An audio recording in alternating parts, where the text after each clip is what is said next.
Glória a Deus. Marcos, capítulo 1, verso 29, 30 e 31. Jesus é bom demais, irmãos. Aleluia. Encontramos, amém? Diz assim: e logo saindo da sinagoga, foram à casa de Simão e de André, com Tiago e João. E a sogra de Simão estava deitada, com febre, e logo lhe falaram dela. Então, chegando-se a ela, tomou-a pela mão e levantou-a, e a febre a deixou, e servia-os. Glória a Deus. Pai, o Senhor não trouxe cada um de nós nessa noite para que a palavra do homem fosse falada. O Senhor trouxe cada um de nós para que a sua palavra fale ao nosso coração. Por isso, meu Deus, eu suplico a Ti que o Senhor possa iluminar a revelação da sua palavra ao nosso coração, que possamos entender a sua voz, entender o seu propósito, entender o que o Senhor quer falar com a sua igreja. Pedimos a Ti, Senhor, que todo impedimento, toda barreira, toda distração, tudo que não provenha de Ti caia por terra, e que sua palavra fale de forma sobrenatural. É a nossa oração, em nome do Senhor Jesus Cristo. Amém e amém. Podem se sentar, queridos. Vamos entender a palavra do Senhor Jesus nessa noite tão especial. E esta palavra é para você que está aqui hoje, que está aqui representando sua família, que está aqui representando a si mesmo, para você que está aqui buscando direção e orientação do Espírito Santo. Nesse texto, nós temos dois cenários diferentes. O primeiro aparece logo no verso 29, que é a sinagoga. A sinagoga, ela foi pensada para que os judeus pudessem orar e estudar a lei de Moisés, a palavra de Deus, enquanto estivessem no exílio babilônico. Um dos idealizadores dessa sinagoga foi Esdras, o escriba. Ele está lá no Antigo Testamento e contribui escrevendo dois livros, Esdras e o livro de Neemias. Essa sinagoga sempre foi lugar onde a palavra de Deus era discutida, era ensinada, onde orações eram feitas, e no ministério de Jesus, a sinagoga sempre foi palco de grandes milagres. Milagres, sinais poderosos. Surdos passaram a ouvir, cegos passaram a enxergar, aleijados passaram a andar dentro das sinagogas. Esse é o primeiro cenário, e Jesus não vai fazer esse milagre na sinagoga. O texto que nós lemos, acontece o milagre no segundo cenário. E qual que é o segundo cenário? A casa. O texto diz que Jesus vai para a casa de Simão e André. Esse Simão aqui é o Simão Pedro. Simão e André recebem Jesus em sua casa, e é na casa que esse milagre vai acontecer. Tanto a sinagoga quanto a casa sempre foram cenários de Jesus operar grandes milagres. Na casa de Jairo, Jesus ressuscitou a sua filha. Na casa de Lázaro, Jesus foi até o sepulcro de Lázaro e ressuscitou Lázaro. Na casa de Cafarnaum, foi onde aquele aleijado que desceu pelo telhado foi curado. Tanto a sinagoga quanto a casa eram cenários dos milagres do Senhor. E disso vem a primeira lição prática para a nossa noite, para esse dia especial. Tanto a casa de Deus, a igreja, esse lugar que nós estamos, é lugar de coisas sobrenaturais, é lugar de milagre, é lugar de transformação, é lugar da operação de Deus. Mas a sua casa também é esse lugar a qual Jesus está operando. Louvado seja Deus. Louvado seja o nome de Jesus.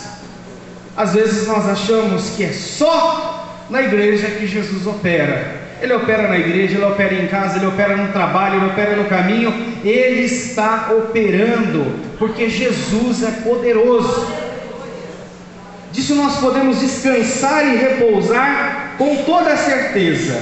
É na casa do Senhor e é nas nossas casas que Jesus está operando. Um outro ponto interessante, quando nós olhamos para esse texto, é o fato de que no verso de número 30, a sogra de Simão estava deitada com febre.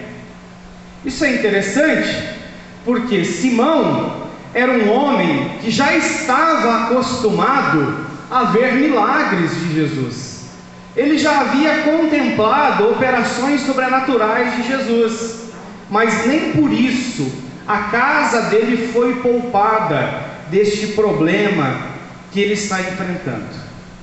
É claro que na nossa cultura existe sempre aquela ideia de rivalidade entre o genro e a sogra, entre o sogro e a nora. No contexto da Bíblia, não existia essa rivalidade.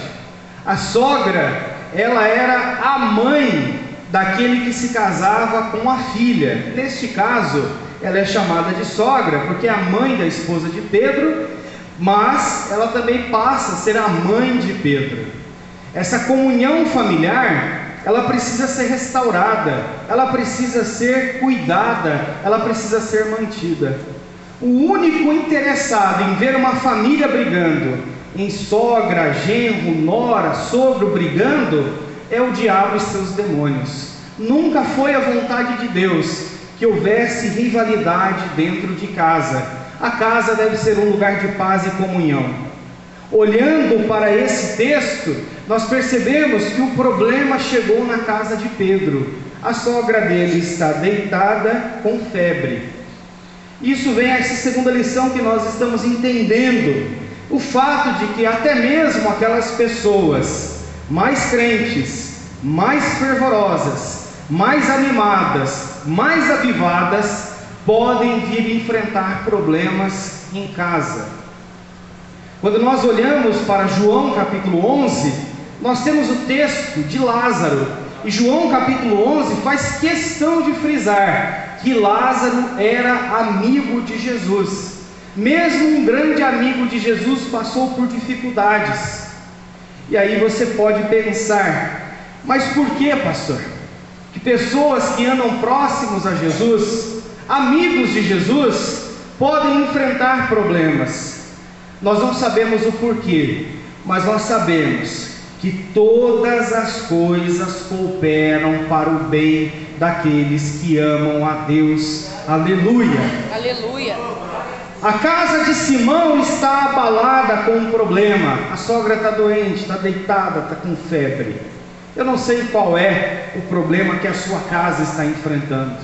Eu não sei qual é a febre que a sua casa está enfrentando.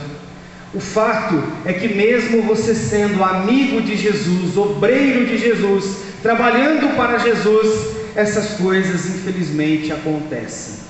Mas tem uma diferença. Louvado seja o nome de Jesus.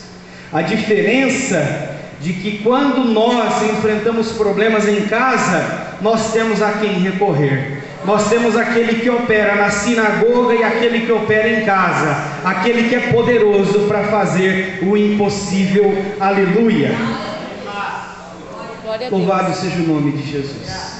O texto deixa claro que a sogra de Simão estava deitada com febre. Mas o que me chama bastante atenção, voltando agora para o verso de número 29, é que o texto revela Simão levando Jesus para dentro da sua casa. Glória a Deus. Glória a Deus.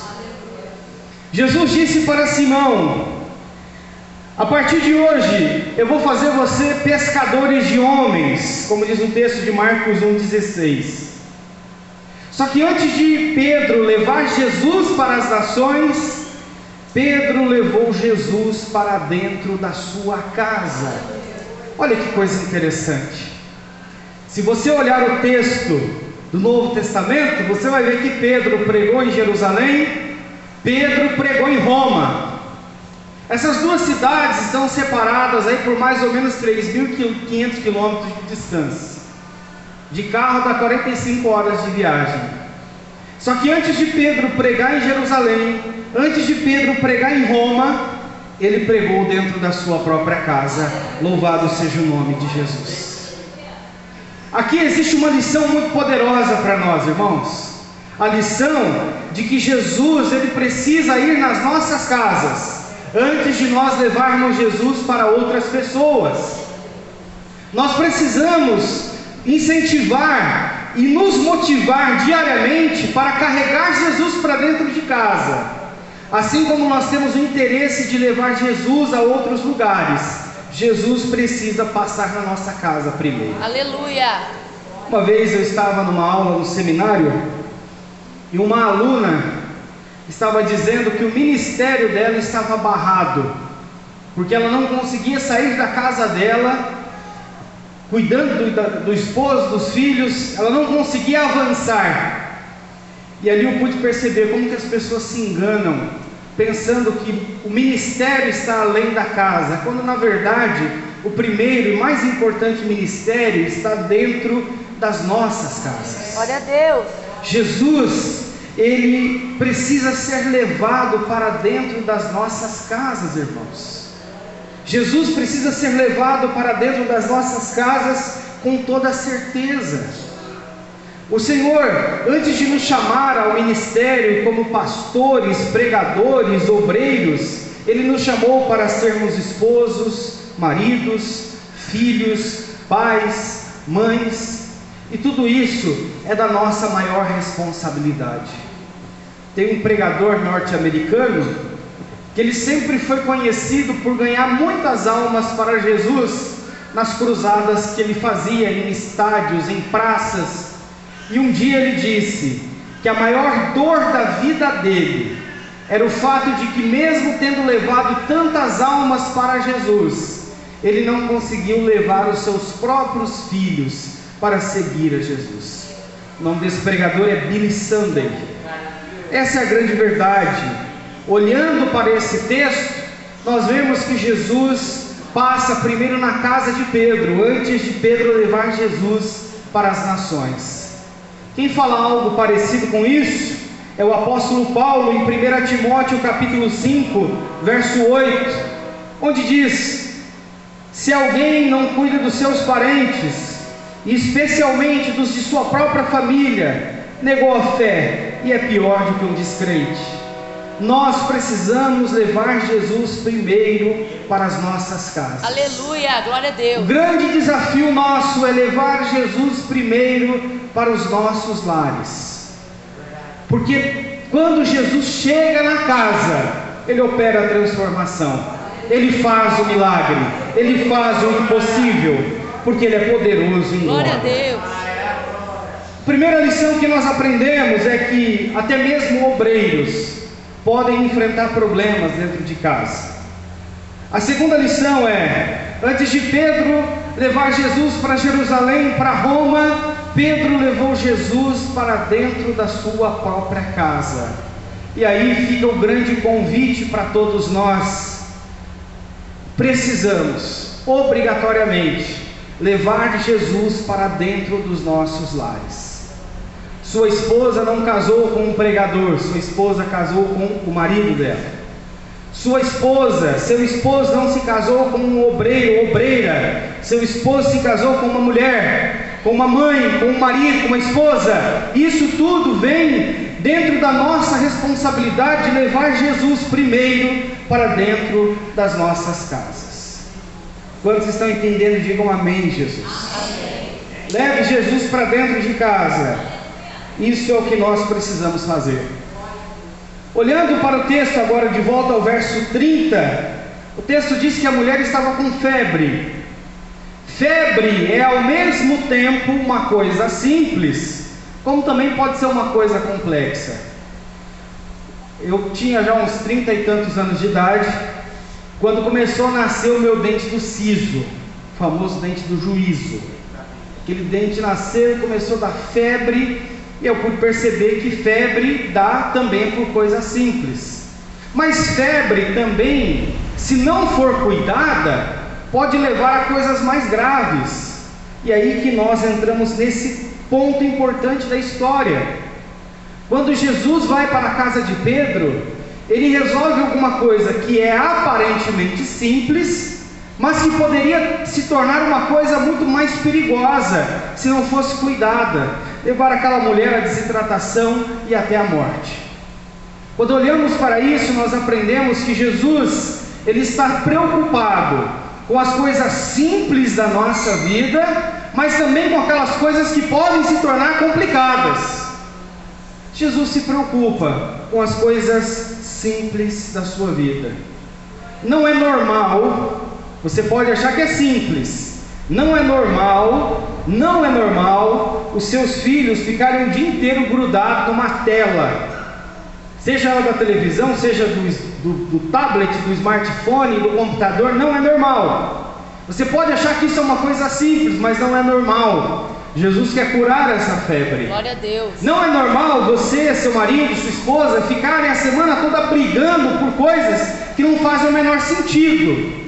Jesus também quer curar essa febre. Aleluia. Não é normal que as coisas aconteçam e você acha que não faz o menor sentido. Não é normal que você não consiga ter paz no coração. Não é normal que você não consiga se sentir à vontade dentro da sua própria casa. Jesus tem poder para curar essa febre. Aleluia. Irmãos, Jesus tem poder para fazer coisas simples, mas Ele também tem poder para fazer coisas impossíveis. Glória a Deus. E o que nós precisamos fazer quando Jesus está dentro de casa? Olha o texto do verso 30, que diz assim: e logo lhe falaram dela. O finalzinho do verso 30 diz isso. Jesus foi para a casa de Pedro, a sogra está doente, com uma febre que pode ser uma coisa simples, pode ser uma coisa perigosa, e dentro de casa, aqueles que estavam junto com Jesus falaram do problema dessa mulher para o próprio Jesus. Esse é um ponto importante da história. Às vezes você pode ter pensado até aqui: pastor, mas eu já levei Jesus para dentro de casa faz muito tempo. Mas a pergunta é: será que você tem falado para Jesus desses problemas que você está enfrentando? Porque é isso que o texto mostra. Convidar Jesus para dentro de casa, levar Jesus para dentro de casa e falar para Jesus o que está acontecendo, o que está de fato acontecendo. Quando nós olhamos o texto dizendo que falaram para Jesus, nós podemos pensar imediatamente sobre a importância da oração. Uma vez fizeram uma pesquisa com algumas crianças na escolinha das crianças, e perguntaram: você sabe qual é o lugar de costume que seu pai e sua mãe oram? Muitas crianças não conseguiam responder. Por quê? Porque muitas vezes nós levamos Jesus para dentro de casa, mas fazemos do Senhor um objeto decorativo e não desenvolvemos relacionamento com Ele dentro dos nossos lares.